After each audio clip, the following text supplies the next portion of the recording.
Your instructor is Melinda Myers. Ms. Myers is a gardening expert, television radio host, author, columnist, and educator with more than 30 years of experience and a master's degree in horticulture. She has authored or co-authored more than 20 gardening books and has written articles for such magazines as Better Homes and Gardens and Fine Gardening. Ms. Myers hosts the nationally syndicated Melinda's Garden Moment segments and appears regularly as a guest expert on various national and local television and radio shows. In 2013, she received the American Horticulture Society's B.Y. Morrison Communication Award for effective and inspirational communication.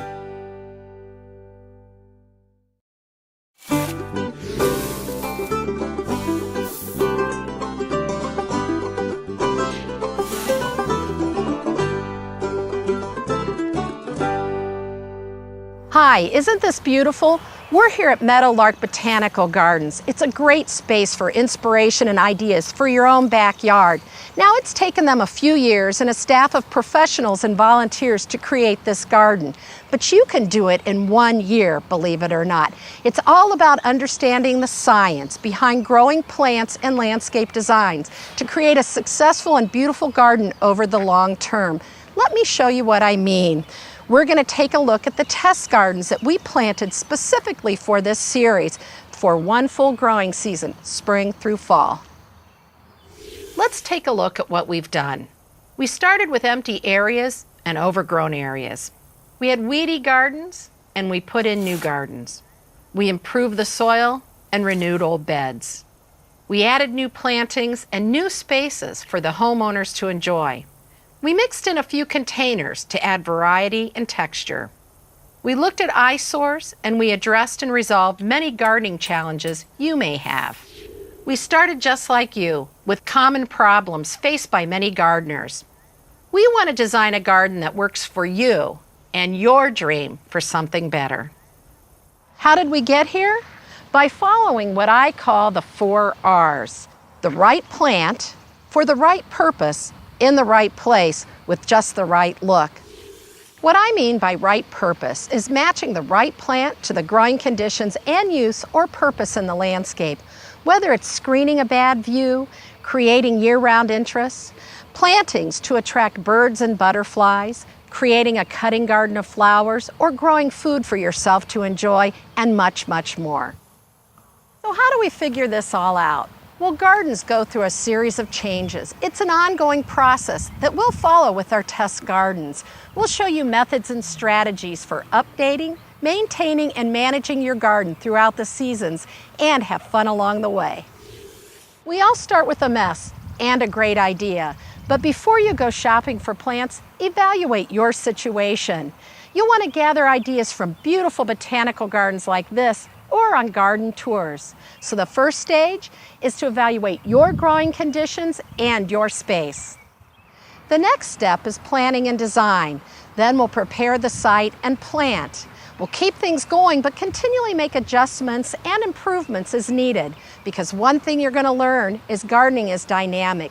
It's never really finished. And a great tool to help you with this is a journal. It's a good place to track ongoing and seasonal changes. It's much easier than you think. So let's get started. Come with me as we visit our first test garden. We're here on this beautiful large lot. It could be in the suburbs or it could be in the country. We've got a large expanse of grass, some beautiful trees and shrubs, and lots of potential. But the first thing we need to do is assess what we want to keep, and then what do we want to add, and make sure we have plenty of time to not only plant but maintain it.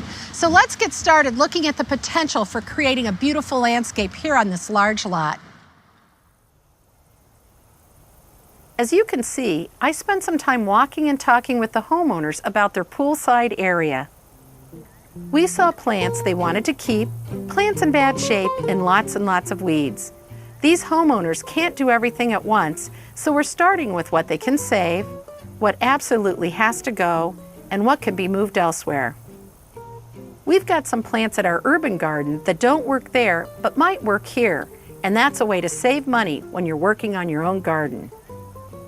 They've got some nice statuary, a sundial, and also a statue that they can think about using as focal points in the garden.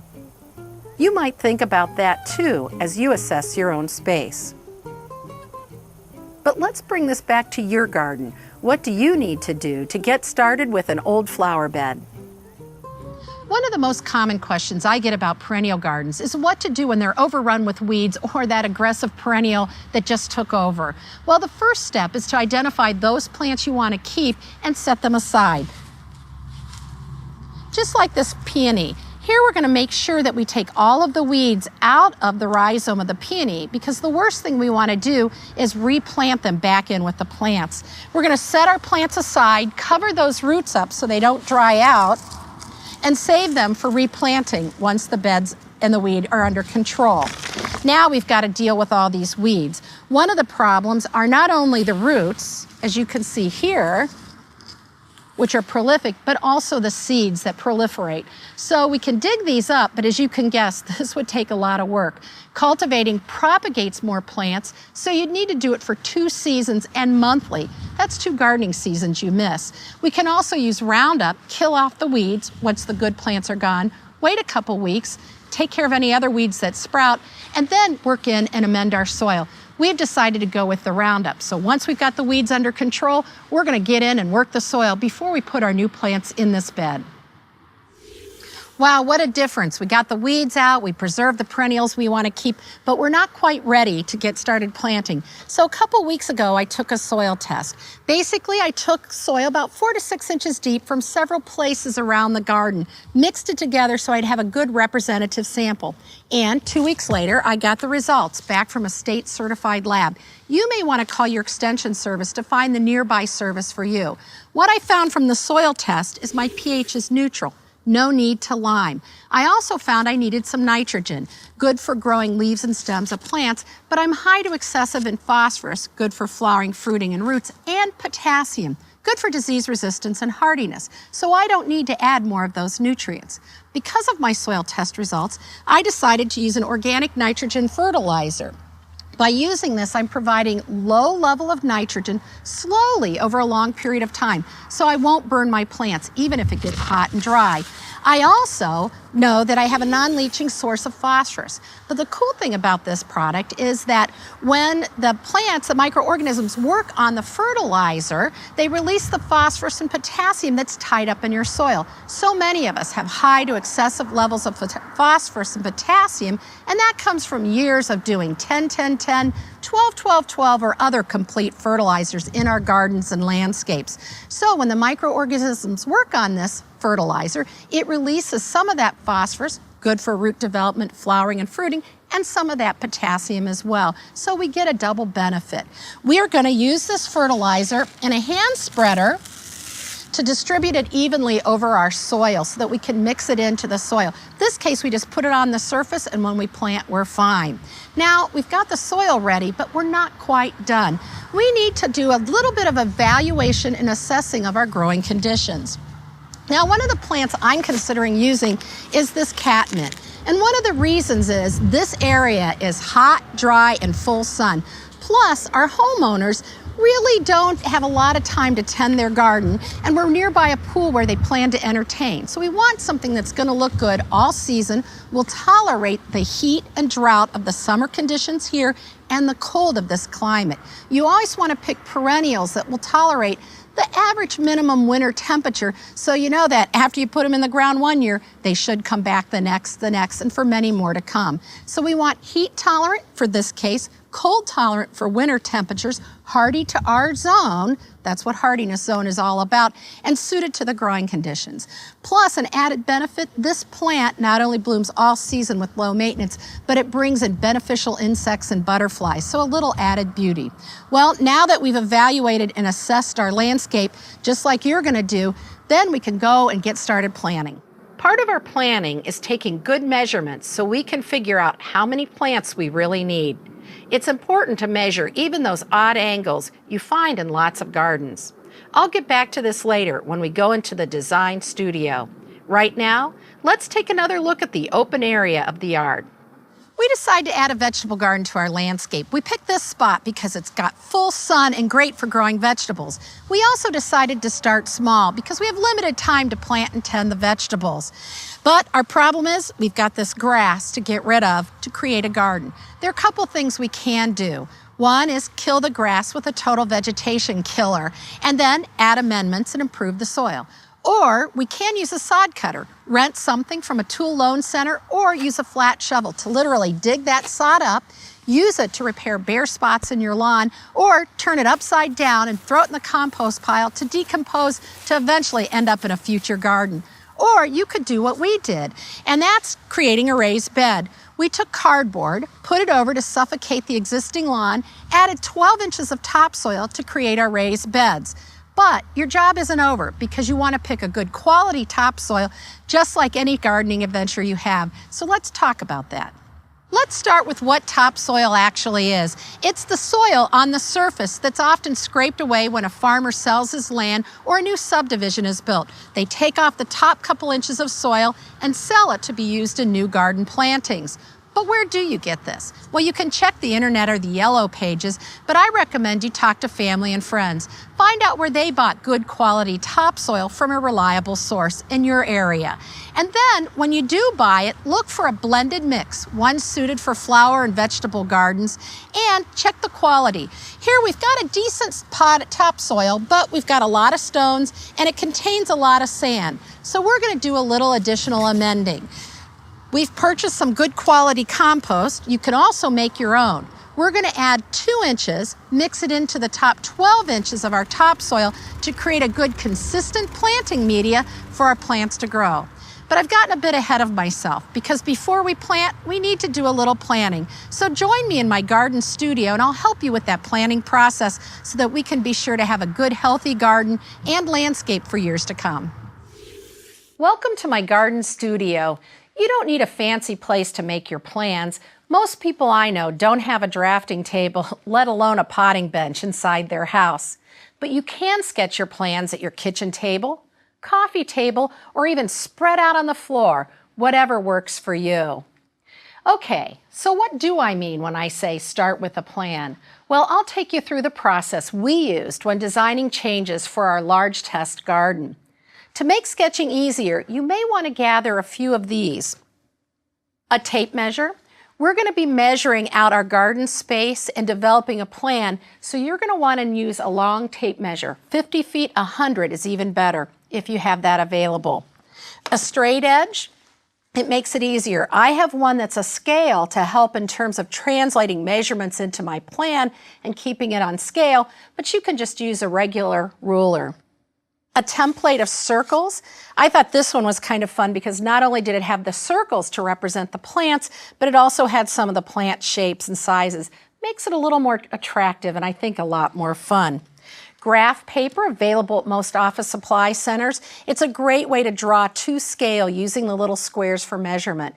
And tracing paper, because we're going to develop a base map, a plan that will always stay consistent, showing what we have, and we'll use tracing paper to do all our trial design ideas. That way, if we draw up a plan we don't like, we throw out that piece and use another piece of tracing paper. It saves a lot of work down the road, so we're not redoing our base map every time. Now let's talk about plat surveys. Now you may be lucky enough to have a copy of your own plat survey, or maybe you're able to access one from your local municipality, and in some communities they're even available online. And we were able to find a plat survey of our large space garden. But even though it was out of date, it did tell us some important things. So when you take a look at this, you can see the location. We're located on a busy road. It gives us the overall dimensions of our landscape and where the house fits on that. So that made measuring a little bit easier. It also told us where the septic tank and the septic field were located. And that's important because we don't want to drive heavy equipment over our septic field, and we need to be careful about our plantings.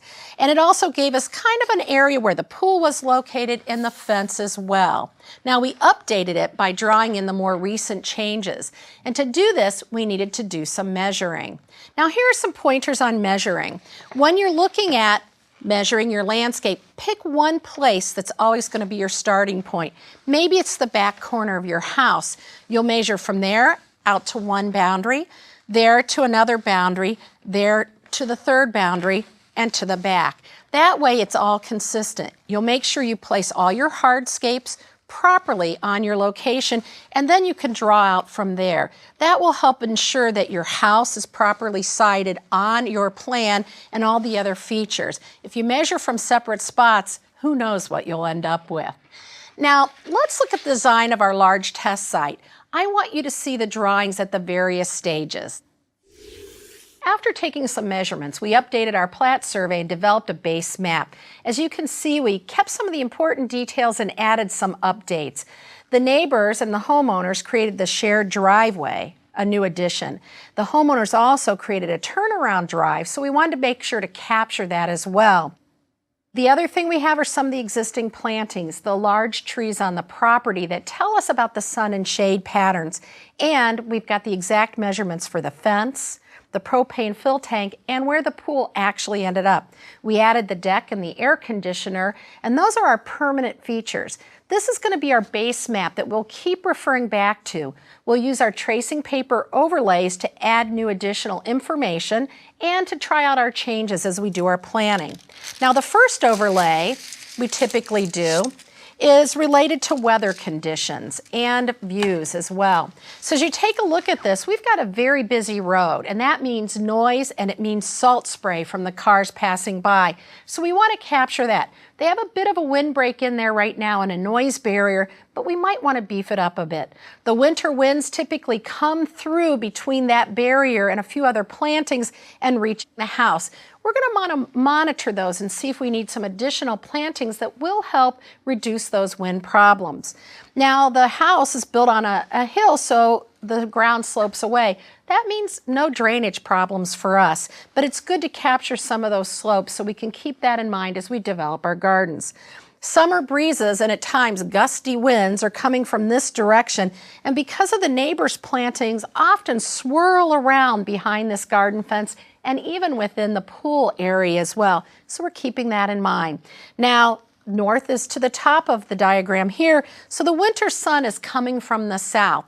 That's important when we're growing broadleaf evergreens or other plants that really are sensitive to winter sun. This gives us an idea of the weather conditions and the climate and all of those growing conditions we need to consider. This is a huge property, and so what the homeowners decided is really to kind of space out their improvements and focus first on those areas that are most important to them. You may want to do the same thing. They entertain a lot, and their pool is kind of the focal point. So we decided to reduce our plan initially and just look at that back area, their priority, and then we'll come revisit this base map as we expand in the future. Now let's take a closer look at that smaller diagram. We focused in on the area we want to set as a priority for our redesign. And in that, we're going to look at some of the important issues to consider. So once again, we're going to use our tracing paper to identify those, and that'll help narrow things down. So in this case, we've got an air conditioner that we really want to shade for two reasons. Mask the view so it looks okay, but then also if we shade our air conditioners, we can reduce the energy use significantly. So it's good for the environment and good for your budget. Also looking at where our best views are. The homeowner spends a lot of time entertaining, so the kitchen overlooks the pool area and the deck. So we really want to make sure we have a good view from inside the house looking out, from the deck looking out, and so we create a nice inviting environment for the homeowners as well as their guests. Now when we look into this area, the pool is beautiful, but that back bed needs a little work. So we're going to create a nice flower garden that's going to look good spring through fall, where they really spend a lot of time outside. Because they like to entertain, more seating area is better. So we're going to expand this area into a little bit of in the garden seating area so these people can look into the pool and the house. We also know that we have a gate here and a gate here, so access to the backyard is close to the house. The homeowners want some fresh from the garden vegetables, but they don't really want them cluttering up their entertainment area, but they want them convenient. Since there are trees on this side of the house shading the property, we really need to get that vegetable garden in full sun for best productivity. So we're moving that to the back behind the fence. And I think we're going to do maybe some raised beds. On this side of the house, we have a propane fill tank that's kind of obnoxious. It's easy to see from the road. The homeowners see it when they come home from work and really would like to improve that view. So now we kind of have an idea of how we're going to get in and out to the backyard, what the priorities are, so we can start identifying uses for those property. Our next overlay will be kind of the garden beds and plantings or hardscapes. Now we're pretty well set in this case for hardscapes. We've got a nice deck, the drive's been improved, so we really don't need to do anything hardscape-wise here, and the fence is in. But we do have some planting beds. As I mentioned, we're going to put a perennial garden here in our sitting area. We decided to do raised beds, so we're going to mark those in. Easy access to water, that's important. Full sun, and we're going to have some built-in animal protection too, because they'll be out away from the house a little bit, and we don't want to feed the animals as much as the family. We're going to put a planting here. We're going to cover these with shrubs to really block out that view, and this fence is beautiful, but it's kind of big and overwhelming, and as the neighbors drive by, we want them to have a good view, and when our homeowners pull in at the end of a hard day of work, we want them to have a good view. So we're going to look for a 4-season plant to really improve that. Now, this is still a pretty big design, and so what I did is I took a piece of graph paper and pulled that perennial bed right out. And you may want to do this for your individual planting beds so that you have a little bit bigger scale. Same procedure goes. Start with a base map, outline the overall shape. Graph paper is great because it allows you to place the plants where they belong. Tracing paper allows you to try out your designs. And so now we have a planting plan that we can take to the garden center with us and look at plants and try to fit them into that design and have a good space.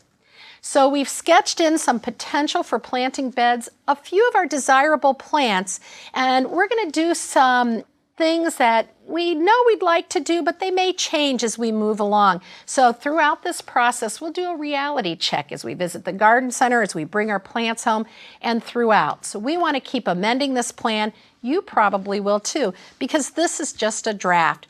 We'll both keep making changes as we go through the course. Remember, it's much easier to move plants, planting beds, walks, and patios on paper rather than once the holes are dug, the planting bed prepared, and the pavers set.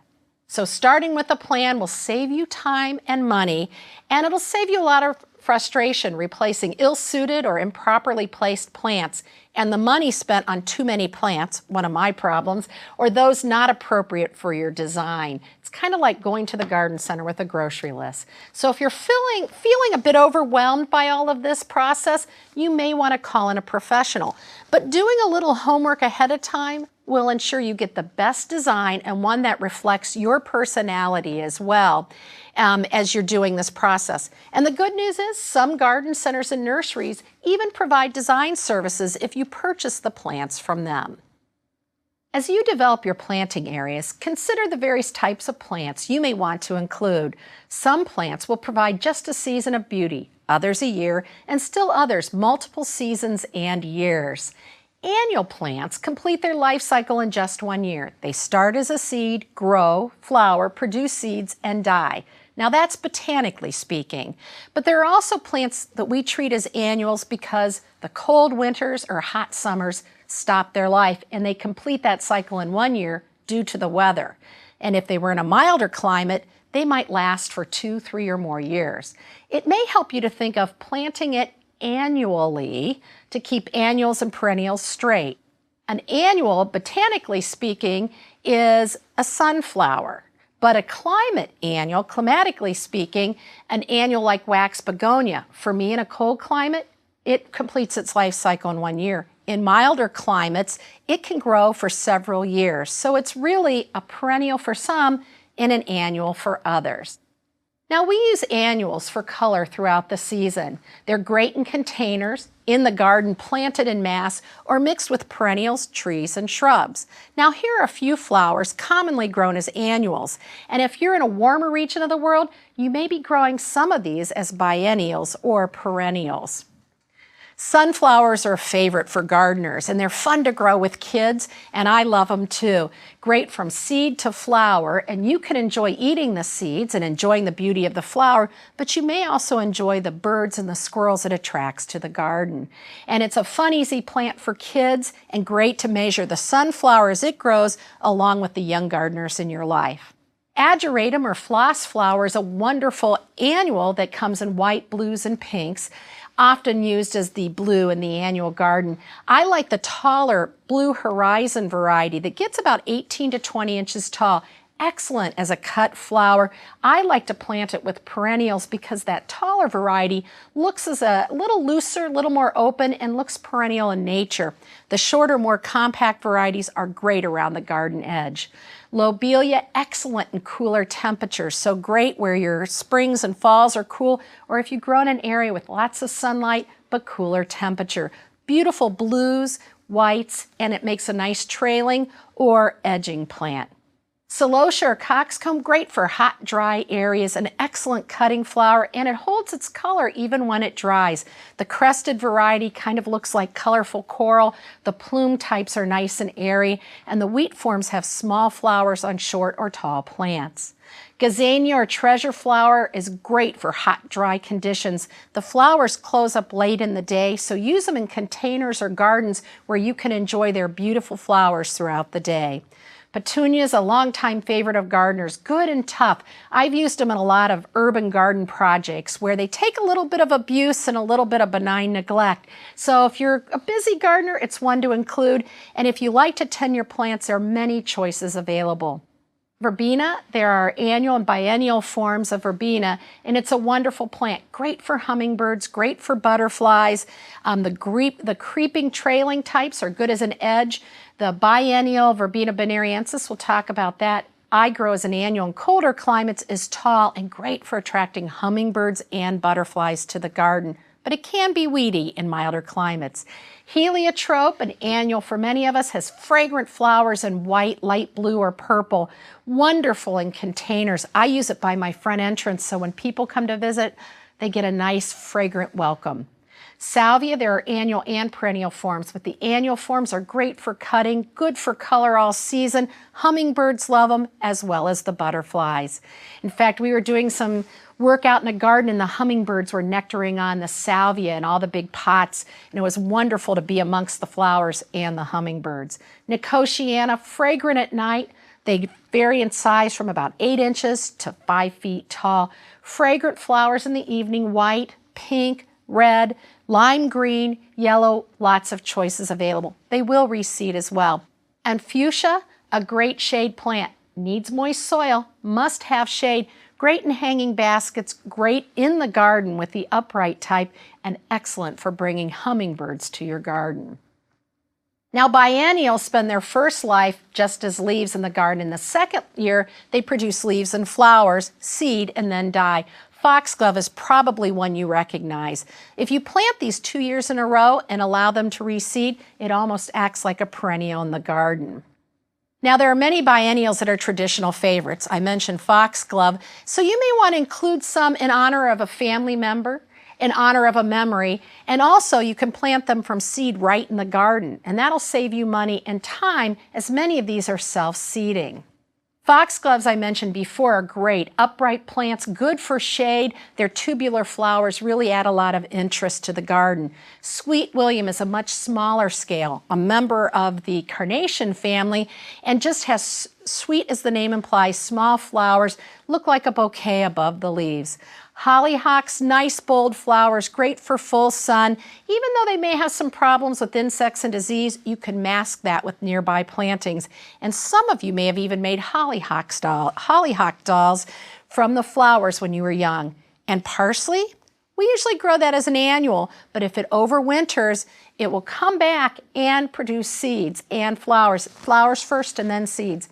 Not as tasty the second year, but kind of fun when it survives a tough winter for those of us in the north. Now, perennials spend their first year just as leaves. Their second year, they produce leaves and flowers, and they live indefinitely, hopefully for many years to come.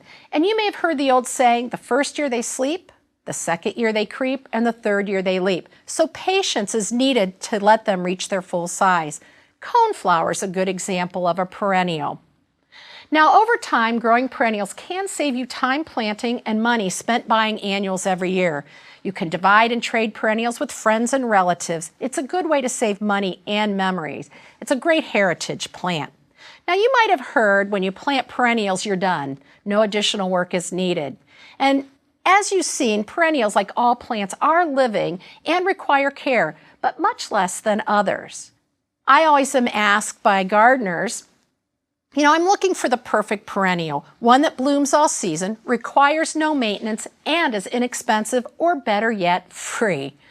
Well, my response is if a plant sounds too good to be true, it probably is. There are a few perennials that fit this description, but most of them create a weed problem in the garden or are invasive and have moved into and taken over some of our natural areas, so they should be avoided. Now, you can extend the bloom time by using a mix of perennials. Don't be afraid to add a few annuals as well to provide season-long color, and include a few bulbs to further extend the color and enjoyment in the garden. Here are a few plants that you might consider in your perennial garden. Asters for fall beauty. Daylilies, the flowers are edible if you could beat the animals to them, and they're tough and hardy, and there are new repeat bloomers out on the market. Yarrow, great for hot, dry conditions. Nice fern-like foliage. Pick one that's not aggressive. Some can be reseeders that take over the garden. Others are a little better mannered. I mentioned salvia early. The perennial forms are great. Just make sure you select a variety that performs well in the garden. Veronica or Speedwell, similar to a salvia, but I find much easier to grow in whites, blue, and red. Coreopsis, a great yellow daisy-like flower, great for dry conditions once it's established. And an old-fashioned favorite, the peony. Gives you season-long foliage, nice red leaves when it emerges, good red fall color, and fragrant, sometimes fragrant blooms in the spring. So a nice one to consider. Well, I hope this has given you some good ideas about the types of plants and how to design with them. But we're not quite done. Come with me back outside. So now what do? Take some time to walk around and dream a bit. And consider what's realistic for you to accomplish, especially in this first year. Look at your schedule, available time, budget, growing conditions, and of course your dream. Then write it down on paper for fine-tuning, and always design with plants in mind for your unique situation. In the next session, we'll apply these principles to a much smaller space with a different set of challenges. Then it's off to the garden center, where we apply the 4 R's to plant shopping. We'll look for the right plant, for the right purpose, to put in the right place to give us the right look. And we'll help you apply the 4 R's to your design process. See you then.